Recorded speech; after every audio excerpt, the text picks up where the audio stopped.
오늘 이 저녁에 우리에게 주신 하나님의 말씀은 잠언 25장 8절, 9절, 10절 우리 다 같이 한 목소리로 같이 합독하시겠습니다. 시작. 너는 서둘러 나가서 다투지 말라. 마침내 내가 이웃에게서 욕을 보게 될 때에 네가 어찌 할 줄을 알지 못할까 두려우니라. 너는 이웃과 다투거든 변론만 하고 남의 은밀한 일은 누설하지 말라. 듣는 자가 너를 꾸짖을 터이요 또 내게 대한 악평이 내게서 떠나지 아니할까 두려우니라. 아멘. 지난 5월 중순에 캄보디아 태국 비전 트립을 이제 다녀올 때 일본 항공사를 이용했었습니다. 일본 항공사를 이용하면서 우리 한국인들은 참 일본 사람들을 모른다는 생각을 하게 됐어요. 그러니까 칼기를 탔을 때하고 이게 일본 항공기를 tas을 때 그 실내 분위기 되게 다르고 스튜어디스 서브하는 그 모습도 굉장히 다르고 진짜 얼굴은 한국 사람하고 별반 그러니까 구분이 안 될 정도로 똑같은데 근데 그 풍기는 분위기랄지 이렇게 대하는 태도랄지 그리고 말은 당연히 다르고요. 굉장히 다르다는 생각을 했고 그리고 우리는 정말 일본 사람들을 많이 모르는구나. 특별히 음식이 한국 칼기는 음식이 진짜 서브가 좋잖아요. 그냥 막 비빔밥도 나오고 아주 다양하게 나오는데 여기는 굉장히 심심하더라고요. 그래서 그거 하나만 봐도 약간 시험이 될 정도로 그러니까 이게 자칫 잘못하면은 그렇게 서로가 다르기 때문에 다른 부분에서 오해가 싹틀 수도 있겠구나. 별일 아닌데 이런 지점들이 있다는 것을 알게 됐어요. 많이 다르다. 일본은 한국에서 진짜 가장 가까운 나라임에도 불구하고 한국의 일반 대중은 한국에서 멀고 먼 미국은 알아도 뭐 엠파이어 스테이트 빌딩도 알고 자유여신상도 아는데 일본에 도대체 뭐가 있는지 몰라요. 너무 놀랍지 않아요? 일본에 뭐가 있는지 몰라요. 도쿄에 뭐가 있는지 모르고 뭐 후지산 얘기 좀 들어본 것 같아요. 예. 거의 아는 게 없어요. 중고등학교 다닐 때 영어는 기본으로 배웠고 독일어와 프랑스어를 선택 과목으로 배울 수 있었습니다. 저는 중학교 때 제가 아마 독일어를 선택해서 배웠던 걸로 알아요. 근데 놀랍게도 일본어를 가르치는 데는 별로 없었어요. 그래서 How are you? Fine, thank you, and you 영어로 말할 수 있고 Guten Tag, Guten Abend 독일어도 이제 인사말 정도. 근데 일본어는 아무도 가르쳐주는 사람이 없어. 그 흔한 인사말조차 아는 사람이 별로 없었습니다. 한국어와 어순이 같아요, 일본어가. 그래서 단어만 집어넣으면 이제 말이 통하게 돼 있는 어떻게 보면 한국 사람이 가장 배우기 쉬운 언어가 일본어. 발음도 가장 쉽거든요. 우리가 한국 사람이 발음하면 다 되는 발음이에요. 일본 사람들은 오히려 한국말을 발음하기 어렵지만 한국 사람이 일본어 발음하는 게 진짜 그 뭐 히라가란가요? 하여튼 뭐 그 하나도 어려운 게 아니거든요. 근데 우리는 어쩐지 일본어조차 배우는 것은 한국의 무슨 이적 행위를 하는 것 같은 매국노가 되어 버리는 그런 느낌. 그러니까 어릴 때부터 우리는 늘 일본에 대해서 적대감을 가지고 이렇게 자라도록 그렇게 교육을 받았습니다. 일본 분들에 대한 이렇게 부르는 호칭도 별로가 좋지가 않았었죠. 무엇이나 일본 것은 이제 외면하고요. 우리 안에 이미 그럼에도 불구하고 일본 문화가 뿌리 깊게 자리 잡고 있었음에도 불구하고 그냥 이게 정말 눈 가리고 아웅하듯이 우리 안에 이미 다 일본이 있어요. 그럼에도 불구하고 뭐 이게 일본 것이라고 이렇게 드러나게 되면 정말 이 친일파하면은 그냥 매국노잖아요. 그러면 이런 식으로 그러니까 외색 문화라고 해가지고 폄하하고 멀리하고 일제 36년 나라 잃은 서름으로 인해서 서로의 감정이 골이 깊어져서 가장 가까운 나라임에도 불구하고 가장 먼 나라처럼 서로를 대해왔던 겁니다. 아주 먼 미국이나 유럽의 문화와 역사 그리고 종교와 지리는 알아도 가장 가까운 일본의 역사와 문화, 종교, 지리는 잘 모릅니다. 지난 5월 그래서 일본 항공기를 이용하면서 제가 그 비행기 안에서 생각했던 거예요. 야, 제가 아는 일본 말이라는 게 결국 아리가또 고자이마스, 뭐 곤방와 곤니찌와 뭐 이런. 근데 이런 얘기들도요, 사실 누구에게 배운 말이 아니라 어디서 주워들은 말이에요. 사실은. 예. 누구도 가르쳐 준 적이 없어요. 그냥 주워들었어요. 참으로 슬프고 안타까운 일이 아닐 수가 없습니다. 지난 5월 초에 일본 야구의 전설인 제1교포 장훈 선수가 기자로부터 일본에서 제1교포로 살아가면서 혹시 한국을 원망한 적이 없는가라고 물었을 때 한 답이 굉장히 흥미로웠습니다. 장훈 선수는 프로야구 선수로 활동하면서 제1교포로서 굉장히 어떻게 보면 그러니까 관중의 야유도 뭐 조센진 물러가라 뭐 이런 관중의 야유도 굉장히 많이 당했는데 그런 일에 대해서 자기는 얼마든지 그럴 수 있다. 이제 귀화하지 않았잖아요. 끝까지 한국인으로 남았지 않습니까? 그래서 그냥 그걸 다 받아가면서도 당당한 한국인으로 살았는데 그런데 그가 뜻밖의 얘기를 한 거예요. 뭐가 부끄럽냐 했더니 딴 게 부끄러운 게 아니라 한국이 늘 과거사 문제로 일본에게 사과하라, 돈 내라 반복하는 모습에 대해서는 정말로 부끄럽다고 그렇게 이야기했거든요. 이제는 과거사 문제로, 그러니까 너무 서로가 달라요. 과거에 대해서 바라보는 게 약간 뭐 이게 고양이하고 강아지처럼 다른 건데 어느 한쪽도 자기를 포기하려고 하지 않잖아요. 예. 그래서 이 과거사 문제로 두 백성 가운데 원한을 품고 다툼을 일삼아가지고 어두운 미래를 향해서 계속 나가기보다는 이제 앞으로 서로 협력해서 상생의 길을 좀 모색해야 될 때가 되지 않나, 이런 느낌이 드는 겁니다.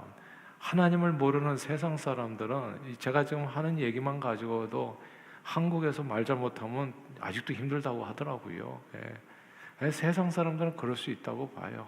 세상 사람들 끝까지 원한을 가지고 뭐 우리가 중국 사람의 영향을 많이 받았나요? 중국 영화 보면 온전히 복수잖아요. 천천지원한 복수. 근데 그 영향을 너무 많이 받았는지 우리가 좀 중국에 더 가까웠다는 생각이 들어요. 그래서 그래요. 하나님 모르는 사람들은 그 복수는 나의 힘 그래가지고 죽을 때까지 대대로 원한을 품고 살아가는 거 그럴 수 있어요. 근데 특별히 저와 여러분들 우리 그리스도인들은 십자가로 서로 원수된 것을 허물어 하나 되게 하신 예수 그리스도를 믿는 성도들은 이제 그만해야 된다. 그만하는 정도가 아니라 서로 용서와 화평으로 하나됨을 추구하고 실천하는 일에 쓰임받아야 되지 않을까. 이제 이 얘기가 사실 오늘 본문 말씀이기도 해요. 오늘 본문 말씀이 중요합니다. 잠언 25장 8절 한번 같이 한번 읽어볼까요? 8절 시작. 너는 서둘러 나가서 다투지 말라. 마침내 내가 이웃에게서 욕을 보게 될 때에 네가 어찌할 줄을 알지 못할까 두려우니라. 아멘. 다투지 말라. 근데 나중에 그 사람의 도움이 필요할지 누가 알겠냐, 그런 뜻이에요. 일본과 다투면은 일본의 도움이 필요할 때 우리는 어떻게 되는 겁니까 도대체? 그러니까 이게 이제 지혜를 얘기하는 거예요. 소탐대실이라고 하잖아요. 그냥 그 원한 별일도 아닌 일에 신경질 내고 화내가지고 관계가 깨져가지고 나중에 그 사람이 아쉬울 때 조금 더 도움을 받지 못한, 네가 욕을 당할 때 네가 어찌할 줄을 알지 못할까 두렵다. 그러니까 제발 좀 지혜롭게 살아라. 좀 현명하게. 소탐대시라고 감정으로 그냥 지금 이 사람 그냥 시원하게 풀었다고 좋아할지 모르지만 그 다음에 닥치는 어려움이 왔을 때는 진짜 네가 감당이 안 되는 거다. 그 사람이 아쉬울 때가 있다. 이런 내용이 되겠어요. 너는 서둘러 나가서 다투지 말라. 마침내 네가 이웃에서 욕을 보게 될 수도 있다. 이 구절을 주목해야 됩니다. 지혜는 그러므로 언제나 미움과 다툼을 피하는 겁니다. 제가 여기서 피하라는 말을 썼잖아요. 좀 피하는 거예요. 그런 순간들이 있잖아요. 막 올라오는 순간들이. 근데 그것을 피하는 게 지혜더라고요. 그 성경에 보면 요셉이라는 사람이 참 지혜로운 사람이에요. 그 보디발의 아내가 끝까지 뭘 해보자고 달려드는데 피하잖아요. 싹 피하잖아. 이게 지혜더라고요. 나사렛 동네에서 예수님이 회당에서 이사야 말씀을 읽고 이것이 너희 마음이 귀에 응하였다니까 막 사람들이 막 죽이려고 달려드는데 대항하지 않고 성경에 보면 피하여 가더라라는 말이 나와요. 그러니까 싸우자고 달려드는 사람한테 같이 나가면 이게 이제 손해가 적지 않은 거예요. 그러니까 피하는 게 피하라. 서둘러 나가서 다투지 말아라. 성급하게 싸우려 하지 말라. 진짜 근데 이게 인격이고 이게 진짜 인내고 이게 참 힘든 일이에요. 근데 그게 부딪혀가지고 어려움을 겪는 것보다 피하라. 왜냐하면 성급하게 싸우려 하는 사람은 자칫 욕본다고 이제 그 후에 더 큰 화를 입을 수도 있기 때문입니다. 큰 손해를 볼 수 있다는 거죠. 지난 캄보디아, 태국 비전 취업을 준비하면서 이 나라를 여행할 때 주의해야 될 상황들이 쭉 있더라고요. 근데 그걸 숙지하게 됐는데 캄보디아하고 태국은 제가 몰랐는데 그 무기를 소지할 수 있는 나라들이더라고요. 그래서 여행자들이 뭣도 모르고 이제 한국 분들 막 올라올 때는 막 그냥 멱살 잡고 막 그러잖아요. 막 해보자고. 한국에서는 또 이렇게 무슨 조직 폭력배 그런 영화들이 많아가지고 막 주먹으로 싸우고 막 그러지 않습니까? 해외에서도 우리가 막 주먹으로 이렇게 서로 간에 다툼이 있을 줄 알아요. 그런데 한국 외를 떠나면 많은 나라들에서 무기 소지가 가능한 나라들입니다. 그런 나라들에서는 뭐 태권도를 안 싸워요. 태권도 그런 거 아무 소용도 없어요. 그냥 폼 잡으면은 빵 쏘고 가요. 그냥. 그러니까 그게 그 주의 사항이 그거예요. 까불지 말고 힘 자랑하지 말고 거기 가서 폼 잡지 말고 그러면 죽어. 그러면 그게 주의 사항이에요. 그게 여행자들은 현지인과 심한 말다툼을 벌이지 말라 이 경고문이더라고요. 상대방을 무시하는 말투나 한국에서는 막 욕해도 죽지는 않잖아요. 막 주먹 다짐을 하니까 뭐 이렇게 좀 얼굴 깨지고 그러면 또 멱살 잡고 경찰서 가가지고 막 물어내라 막 말로 해가지고 또 법정에 가가지고 뭐 또 서로가 뭐 이렇게 타협하고 뭐 이렇게 되잖아요. 외국은 그렇지 않아요. 죽어요 그냥. 총이 있어요. 그게 경고문이더라고. 그러니까 한국같이 생각해가지고, 그러니까 뭐 술집 같은 데에서 이렇게 사람들 보통 남자들 화나면 이렇게 막 이렇게 이제 드자비를 하잖아요. 그런 거 하지 말라고. 거기는 한국이 아니라. 그래서 상대방을 무시하는 말투나 행동으로 격분시키면 자칫 잘못 죽을 수도 있다는. 그래서 태국에서 들은 얘기인데요. 태국인들은 말을 모두 다 조용조용히 한다고 하더라고요. 말투와 행동도 진짜 공손해요. 사람들 그렇게 양순하게 보여요. 인사할 때도 항상 두 손 앞으로 카푼캅 이렇게 사와디캅. 그래서 여자들 얘기하는 거 보면 카 소리밖에 안 들려. 카. 남자는 캅을 붙이고 여자는 가를 붙이고 감사합니다라는 카푼캅. 이렇게 말을 조용조용히 공손하게 하기 때문에 이제 우습게 볼 수가 있는데 그런데 그러다가 말 실수하고 함부로 얘기하고 무시하거나 모욕해서 명예를 훼손했을 때는 참지 않는다고 그러더라고요. 그래서 거기 태국에서는 자동차 사고가 나면 서로 말조심을 한대요. 최대한 조용히 점잖게 잘 모르고 큰 소리 치다가는 상대방이 언제 총을 꺼내가지고 와서 쏠 수 있는지 알 수가 없기 때문에 진짜 조심해야 된다고 하더라고요.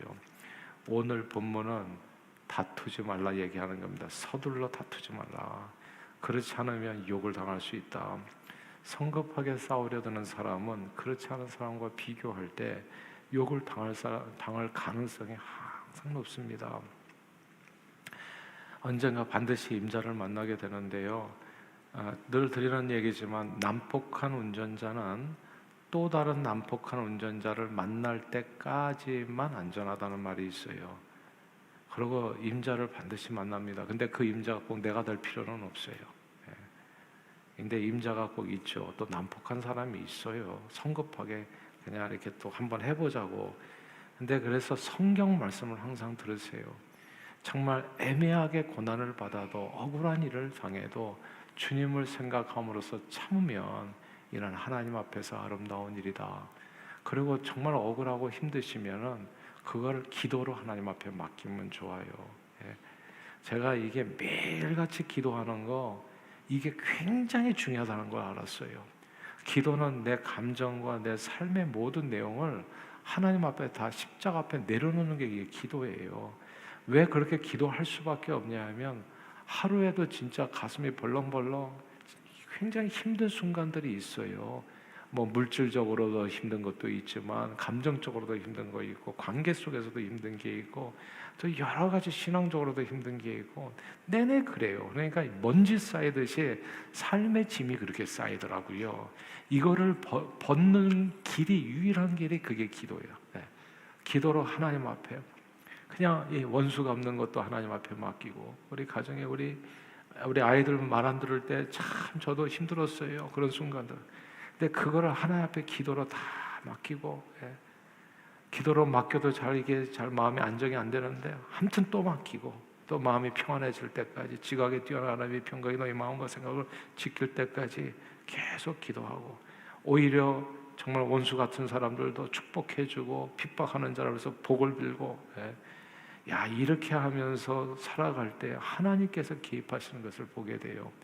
그러니까 임자는 또 하나님께서 이렇게 맡겨요. 이게 아들이 말을 안 들어가지고 그걸 위해서 기도했더니 아들이 임자를 만나더라고. 제가 임자가 될 필요가 없어요. 알고 보니까 나하고 관계가 나빠질 필요가 없어.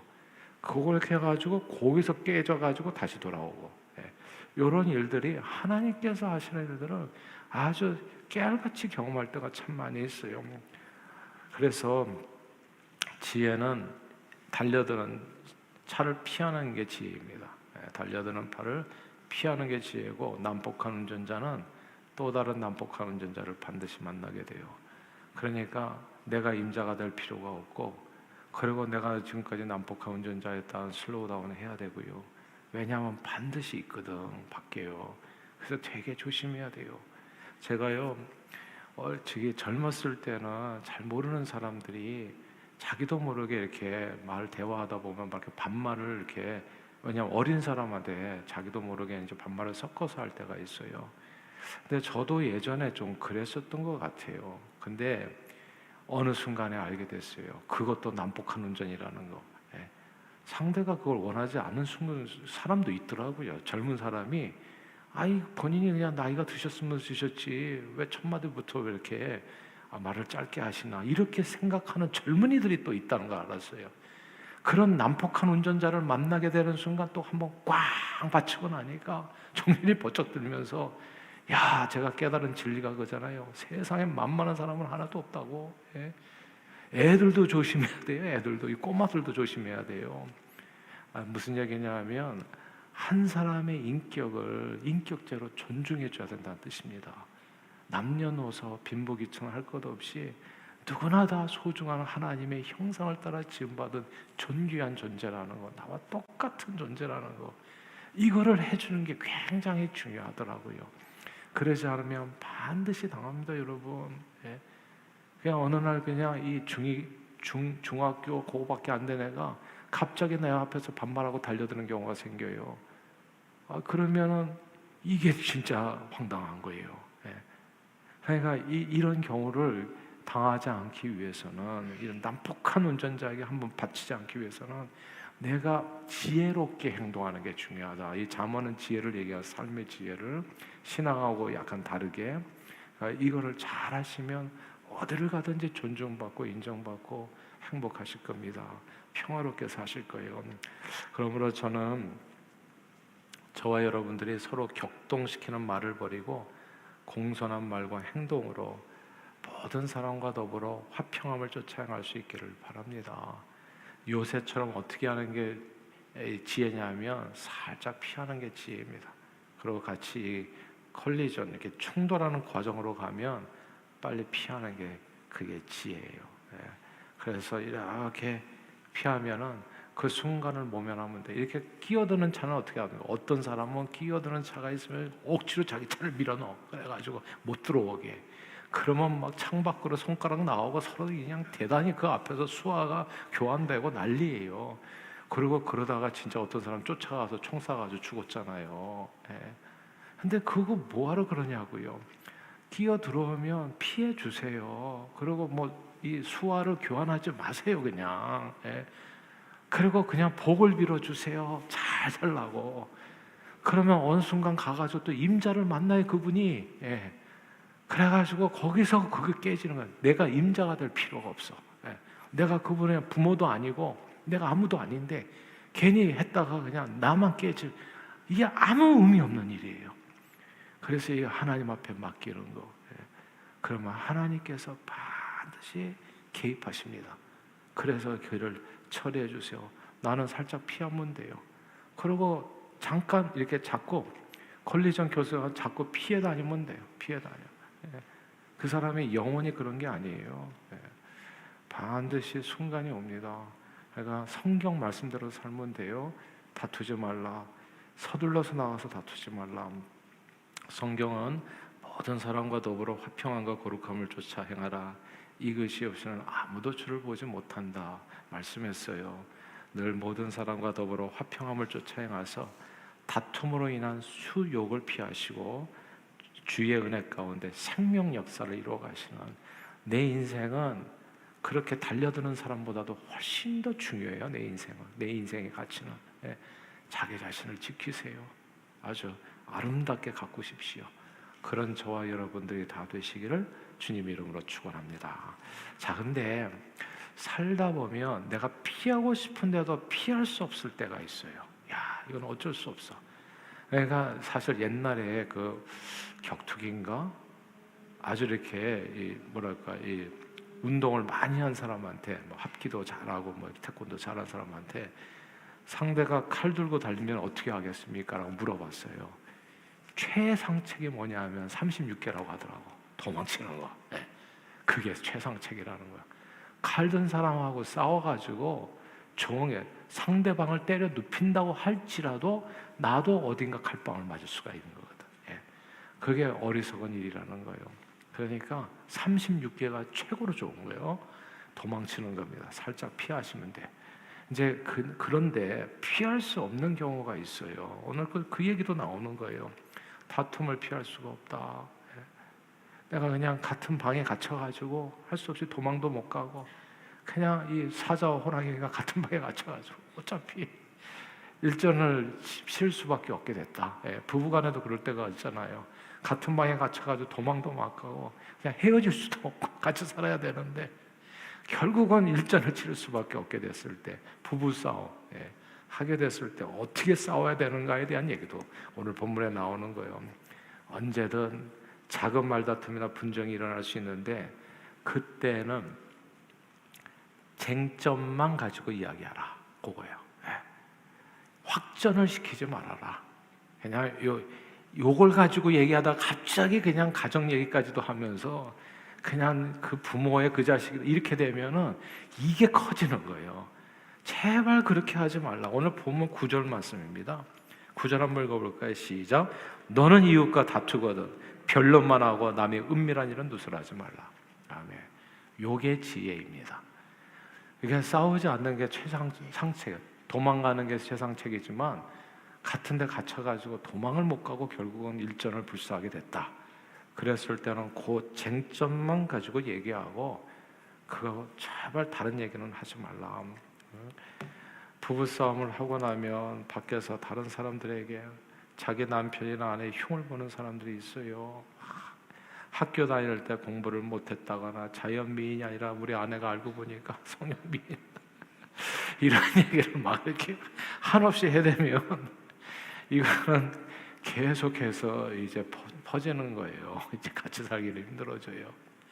그냥 세간 다 불태우고 끝나버리는 거예요. 그 과정은 사람을 가장 그리고 쉽고 빠르게 잃어버리는 방법이 각 사람이 가지고 있는 은밀한 결점을 떠올리는 겁니다. 그런 사람 곁에는 나중에 아무도 남지 못해요. 그러므로 가장 상책은 안 다투는 게 좋지만 어쩔 수 없이 다투게 되더라도 쟁점만을 이야기하지 상대방의 은밀한 결점까지 다 들추어서 모욕을 주어서는 안 된다. 그러나 가장 좋은 길은 계속 말씀드리지만 그 누구하고도 변론하거나 다투지 않는 겁니다. 예수님은 누구든 제단에 예물을 드리러 나갔다가 내 형제에게 원망 들을 만한 일이 있거든 너는 예물을 제단 앞에 두고 가서 형제와 화목하고 구애해야 예물을 드리라 말씀했어요. 너를 고발하는 자와 함께 길에 있을 때 급히 사화하라. 그 고발하는 자가 너를 재판관에게 내어주고 재판관이 옥리에게 내어줘 옥에 가둘까 염려하라. 그렇지 않으면 한 푼이라도 남김없이 다 갚기 전에는 결코 옥에서 나오지 못한다. 이렇게 경고했거든요. 그러므로 지혜는 첫째 가장 상책은 다투지 않는 거. 36개가 가장 좋다고 하죠. 싸우지 않는 거. 근데 그래서 항상 늘 온유하고 겸손한 마음으로 서로를 대하고 화평을 쫓아 행하고, 그리고 항상 이렇게 누군가 이제 이 선을 넘어서 오면은 그냥 살짝 피하는 게 좋다는 거. 끼어들면 그냥 끼어들게 놔주고, 그러고 오히려 복을 빌어주고, 요게 굉장한 지혜입니다. 그리고 그렇게 내가 잘 안 된다 하면 하나님의 은혜를 구하세요. 하나님, 날 좀 도와주세요. 사랑과 화평과 기쁨을 주십시오. 이런 영역을 주셔가지고 내가 넉넉히 잘 이길 수 있도록 하나님 날 도와주세요. 그래서 기도를 하는 겁니다. 성령의 그 능력을 힘입기 위해서. 그런데 어쩔 수 없이 다퉈야 된다. 그럴 때는 쟁점만을 가지고 확전이 되지 않도록, 전장에 그냥 번지지 않도록, 작은 불이니까 그것만 살짝 끄면 되는 거예요. 근데 이 불이 번지면은 산불이 되면 큰일 나는 겁니다. 진짜 다 태워요. 부부만 태우는 게 아니라 자녀들의 인생까지도 깡그리 다 소멸시켜 버립니다. 그러니까 이건 진짜 큰 문제가 되어지죠. 거기까지 가면 안 돼요. 신앙생활에도 우리 자녀들이 교회를 잘 못 다니고 잃어버리는 이유가, 이게 교회 안에서 다투는 일이 벌어졌을 때 그게 가장 fastest way예요. 가장 자녀를 빨리 잃어버리는. 그게 이제 이 전쟁에 퍼진 거거든요. 우리는 그런 것도 봤잖아요. 목사님 아들하고 장로님 아들하고 엄청 가까운 친구였어요. 근데 이 목사님하고 장로님하고 싸우셨네. 애들이 그냥 원수가 돼버린. 애들이 원수가 아니라 더 이상 친구를 잃어버린 거예요. 다. 그리고 교회 신앙도 잃어버리고. 그러니까 이렇게 큰 문제가 생기지 않도록 작은 문제는 작은 문제로 해결해야 되고, 빨리빨리 그냥 빨리 요만한 불일 때 빨리 꺼버리는 게 좋지, 그게 커지고 나면은 손해가 이제 막심하게 되어진다는 거죠. 둘이 다, 제가 이거 가끔씩 듣는 얘기인데, 서울대 나온 부부가 있었잖아요. 서로 사이가 극도로 안 좋았는데 자녀들도 이제 좋지 않고요.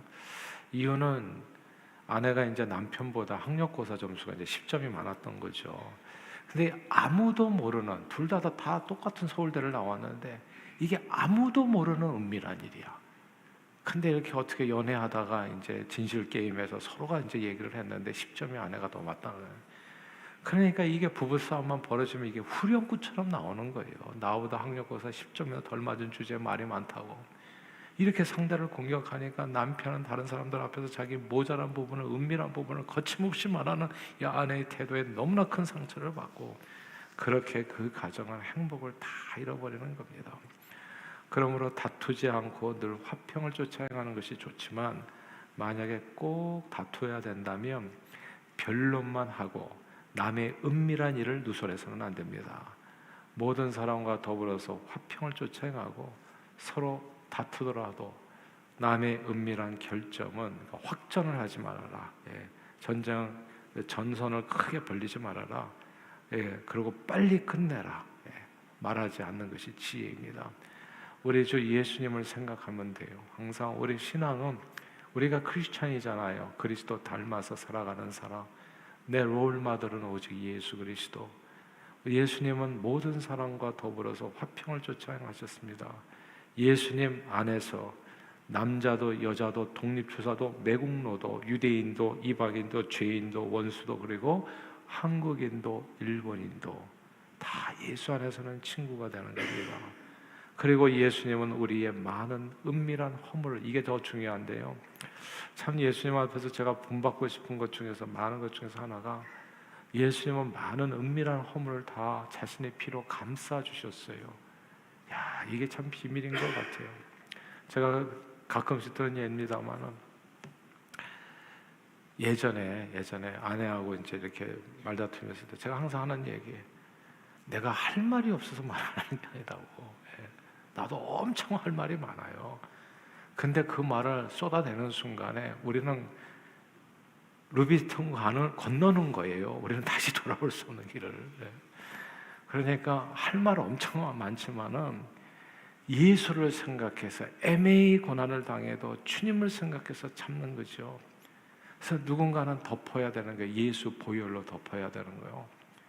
그리고 주님께서 할 수 있도록 해결할 수 있도록 위에서 보시는 하나님께서 진짜 억울한 순간들이 어마어마하게 많은데 그럴 때마다 주님을 찾아보세요. 예수의 이름을 한번 불러보세요. 그러면 주의 이름을 부르는 자마다 구원이 임한다고. 정말 하나님께서 내 감정을 구원해 주시고 내 자존심을 구원해 주시고 하나님께서 내 인생을 구원해 주세요. 반드시 하나님의 은혜를 잊게 된다는 것입니다. 주님이 그렇게 사셨잖아요. 십자가에 달려 돌아가시는 그 순간에서조차 우리가 지은 은밀한 죄 허물을 다 들춰내서 우리를 모욕하고 정죄하지 않으시고 우리의 더러움과 악함을 속속들이 다 알고 계시면서도 자신의 붉은 피로 우리 모든 것을 가리워서 우리 더러운 죄를 자신의 십자가 은혜로 도말해 주셨습니다. 이 예수님이 바로 우리가 섬기는 그 하나님. 그래서 나중에 알고 보니까요, 제가 뭐 이렇게 가정에서도 그렇고 누구하고도 그렇고 내가 상대방을 용서하는 것은 말하자면 당연한 일이더라고요. 내가 하나님 앞에 지은 죄를 생각하면 난 지금도 얼굴을 들 수가 없어요. 사실 여러분들이 저를 몰라서 그래요. 정말 하나님 앞에 얼굴을 들 수 없는 죄인이에요. 이런 죄인의 죄를 하나님께서 정말 이렇게 다 이 시간에 제가 누군가를 하나님께서 여러분들에게 고주할 매주할 다 까발리셨다면 여러분들 이 자리에 남아있을 사람이 한 명도 없어요. 사실은. 야, 저런 인간이었구나. 그래서 하나님께 너무 감사한 거는 이런 죄를 다 감춰주신 거잖아요. 그러니까 제가 제 대학교 친구 하나 이쪽이 예수 믿고 변화돼가지고 또 제가 목사라는 걸 용케 안 하는데 얘가 또 그래가지고 전화가 연락이 왔잖아요. 그래가지고 자기 대학교 때 우리 같이 돌아다니던 애들 한국에 가가지고 전도해가지고 교회 나오게 하자고 나한테 그러는데 저는 다시는 만나고 싶지 않아요. 진짜 생각만 해도 얼굴이 뜨거워져요. 제가 그렇게 못난 사람이었거든요. 못된 인간이었거든요. 진짜 다시는 돌아보고 싶지 않은. 그러니까 여러분들이 그때 저를 알았으면 거듭 말씀드립니다. 한 명도 남아있잖아요. 하나님께서 제 많은 허물을 감춰주셨기 때문에 오늘도 진짜 그 허물을 감춰주신 예수 십자가 공로를 의지해서 진짜 뻔뻔하게 제가 여기 오늘 서 있는 거예요. 그렇기 때문에 다른 사람의 죄, 다른 사람이 나한테 잘못한 거 그거 가려주는 게 별일이 아니라는 것을 알았어요. 제가 할 말이 많지만 하나님은 저보다 훨씬 더 할 말이 많으신데 아무 말도 안 하시고 십자가에 죽으셨던 그 모습을 생각하면 내가 당연히 입을 다무는 것이 맞는 거다. 그리고 오히려 감사한 일이다. 하나님 고맙습니다. 자, 이 예수님이 바로 저와 여러분들이 섬기는 그 하나님이십니다. 그러므로 아무쪼록 예수 그리스도를 본받으십시다. 주님을 본받아서 다툼을 피하시고요. 다투더라도 남의 은밀한 일을 누설하지 않아서 모든 사람과 더불어 화평한 것 거룩함을 쫓아 행하여 지혜롭고 복된 삶을 누리시는 저와 여러분들이 다 되시기를 주 이름으로 축원합니다. 기도하겠습니다. 하나님 아버지, 십자가에 달려 돌아가시는 그 순간에도 자기를 찌는 죄인들의 허물을 들추어 망신 주지 않으시고 오히려 그들의 모든 죄를 감춰주시고 용서해 주셔서 하나님과 화목하게 하신 예수 그리스도의 그 모습을, 그 은혜를 기억합니다. 우리도 주님의 그 모습을 본받아 세상 모든 사람과 늘 화평함과 거룩함을 쫓아 행하여 하나님의 나라와 의를 이 땅에 이루며 많은 영혼을 주님 앞으로 인도하는 일에 존귀하게 쓰임받는 저희 모두가 되도록 축복해 주옵소서. 예수 그리스도 이름으로 기도합니다. 아멘.